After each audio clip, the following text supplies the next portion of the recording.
Hey guys, what is up? This is Nate Anderson, and you are watching The Nate Anderson Show, which you have not watched for a long time because I haven't been putting up content for The Nate Anderson Show. My bad. But, anyways, the NFL season is ready to kick off this Thursday with what should be a pretty good game. Who knows? Dallas likes to pee down their leg a lot, so we'll see. But I look for Dallas to be a little bit better this season. But that's not what this video is about. I have not been, like I said, I have not been putting out a lot of content for the Nate Anderson Show. The content you guys have been seeing has been, I end most of my videos with Nate Anderson for Full Sail Live. And that's because Full Sail is the name of the college I go to. So those are all assignments.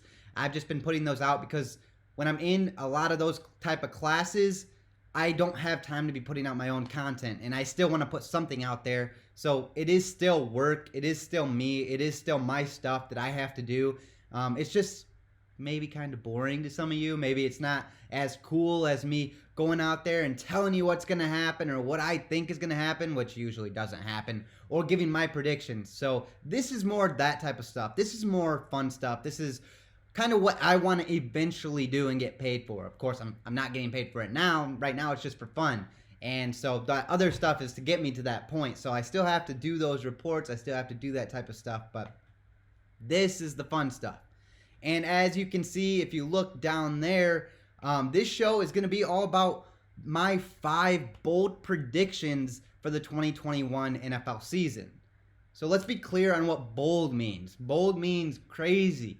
Cuckoo. Like, if I tell you this is what's going to happen, don't go and bet $500 because the Nate Anderson Show told me that, I need to do this crazy thing. No. If you're going to bet on any of this stuff, make it like $5 or under because, first off, it might be a big return because this stuff's supposed to be crazy, I'm not going to predict, like, the Packers to win the NFC North because they're the favorites. So that wouldn't be a bold prediction. I'm not going to predict Stephon Diggs to lead the league in receiving because a lot of people think that he will. So it's not, that's not like crazy. These need to be crazy things. So you should probably think that I'm crazy if I'm picking that. But just remember, these are bold predictions. So if one of these 5 things happens, I'll be happy with it, because that's just how it goes. Back to like putting out the content. I have a different class this month, so I should be able to put out more content this month, based off of what I want to do. And especially with the NFL season starting, I've got ideas for a lot of different videos. I have 2 more videos I want to try to put up before Thursday, before the season starts. But, I'm wasting much time right now. Let's get right in here.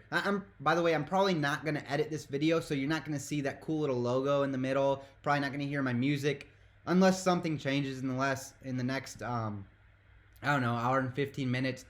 Then maybe I will, but probably not going to. If you want to see my cool little logo, it's right there. So, anyways, don't be disappointed in that. I'm just trying to put this content out there because I haven't done it in so long. So, jumping right in, the first bold prediction is I'm predicting Kyler Murray to win MVP this year.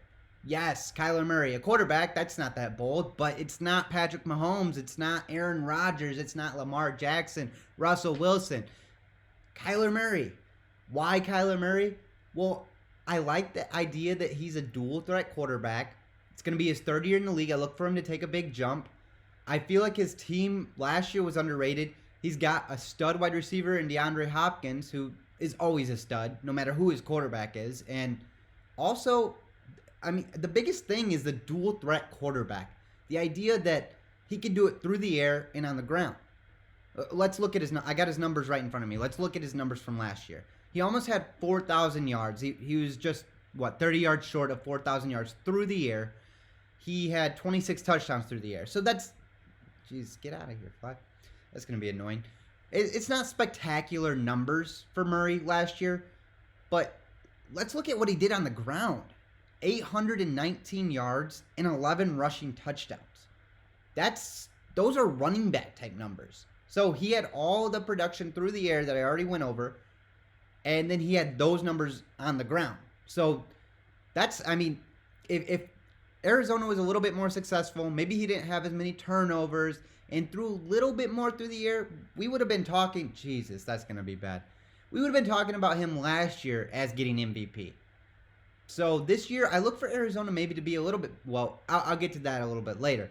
But I do think that Kyler Murray is going to make a big jump in year 3 in the league. And I think he could definitely win MVP. Bold prediction number 2. This goes after bold prediction number 1. And this is a bold one. So sit down. But I am picking the Arizona Cardinals to win the NFC West. That's crazy because everyone else is predicting the NFC West to be, one of the other 3 teams. The Cardinals predicted by most to finish last in that division, and I'm saying they're going to finish first. Now remember, this isn't, these are bold predictions, so it's kind of, they got to be crazy. And I don't necessarily love the offseason that the Arizona Cardinals had. Like, they brought in a few aging, they used to be stars, but we haven't seen them be stars in a while, in J.J. Watt and A.J. Green. Now, if you get production out of those 2, we could be looking at it's going to be a different team, but I'm not expecting a bunch of production out of them, but anything would be great. It's not like like I said, I don't really love their moves. I don't really love the James Conner situation, but I really like Kyler Murray, and I look for him to have a big jump. And I like the team that they already had. I mean, I like Zaven Collins. I like Chandler Jones. Budda Baker, I think, is I'd say top 3, definitely top 5 safety in the league. Very underrated. Chandler Jones, and then now you got J.J. Watt over there. Offense, of course, DeAndre Hopkins, like I already said, he's a stud. James Conner, didn't really love that. Don't really love James Conner, but I understand the need for him. Didn't really love the A.J. Green move, but if A.J. Green's anything like he was like 3 or 4 years ago, that's going to be another weapon for him. And I do like Chase Edmonds, and especially in this offense with Kyler Murray as a quarterback, I think Chase Edmonds is a good weapon because he's a good receiving running back, and I think that if Murray gets in trouble, he can use Edmonds, and he can get a bunch of yards off of screens and plays like that. So I do like Edmonds as the running back there. And Rondale Moore. A lot of people really like the new wide receiver. I believe he's out of Purdue. A lot of people really like Rondale Moore. So that's bold prediction number 2. If you guys bet on these, don't sue me because I'm telling you, these are bold predictions. They're not safe bets. I'll do a safe bet, or not safe bet, but best bets. I'll do one of those for this week, this weekend, upcoming later in the week. So stay tuned for that. But these are not best bets. Number 3, and this one's crazy too. I'm predicting that Davante Adams will not lead the Packers in touchdown receptions. Now, I didn't say the NFL. I'm not saying, because that wouldn't be bold. There's a lot of other receivers in the NFL that can lead the league in touchdowns. I'm saying Davante Adams, who had 18 receiving touchdowns last year, will not lead the Packers in touchdown receptions. Now, that's crazy. That is, that's wacko, cuckoo. But the reason I say that is, look at the weapons that he's surrounded by. Not like the Packers have the best receiving core or anything like that. It's just there's a lot of them, and there's a lot of different players on the Packers that can get touchdowns through the air. If we look last year, Robert Tonyan had 11 touchdowns through the air, which is, that's a lot. That would lead most teams, but it's just Davante was crazy with 18. I would expect defenses to try to key in on Davante a little bit more. I know they did last year and didn't make that much of a difference, but I would expect them to key in on Davante a little bit more. That should open lanes for guys like, Lazard, Valdez-Scantling, Tonyan, even Aaron Jones. If you look at 2019, Davante led the team in touchdown receptions, but it was only 5 touchdown receptions. And he didn't lead the team by himself. He was tied with Jamal Williams, a running back. Jamal Williams had 5 touchdowns receptions. So Matt LaFleur has used the running backs before in the passing game, And I actually think that Aaron Jones is going to get a lot of looks through the air this year. I think we may see A.J. Dillon and Aaron Jones on the field at the same time, which would mean probably Aaron Jones getting rotated out maybe and running routes. So there's that. And then also Valdez-Scantling. Reports out of Green Bay are that Valdez-Scantling has taken a big step this offseason, and he's looking a lot better. And last year he had 6 touchdowns receptions through the air. So if he didn't drop passes like he does, how many would he have actually had? He could have had maybe 8, 9, 10. I'd have to look at all the highlights, but he drops a lot of passes. If he can get that out of his system and stop dropping all these passes, he could end up being a stud. So that's his big issue there. And so, I'm betting that Davante Adams doesn't lead the Packers in touchdowns receptions. And we've seen it with the Packers in years past where guys like James Jones have led the team, and maybe they weren't the number 1 receiver, but they led the team in touchdowns receptions. So I would not be shocked. You guys would probably be shocked, but I wouldn't be. That's why I'm saying. But these are bold. These are bold predictions. Next. And this one is who will lead the league in receiving yards? You guys are probably thinking Diggs, Adams, Hopkins, Tyreek Hill. Nope. I'm saying DK Metcalf. DK Metcalf out of Seattle will lead the league in receiving yards. Why do I say that? Well, he took a big jump last year. In his rookie season, he had 900 yards receiving. Last year, he had 1,303 yards receiving. And do you guys remember last season? They were saying, well, who was the leader? Who was expected to win MVP the first half of the season? Everyone was saying Russell Wilson's going to win MVP. I was saying Aaron Rodgers, but they were saying Russell Wilson. Well, why? Because they were letting Russ cook. In the first 8 weeks of the season, let's look at Metcalf's numbers. Week 1, he had 95 receiving yards. Week 2, 92. His third game, 110.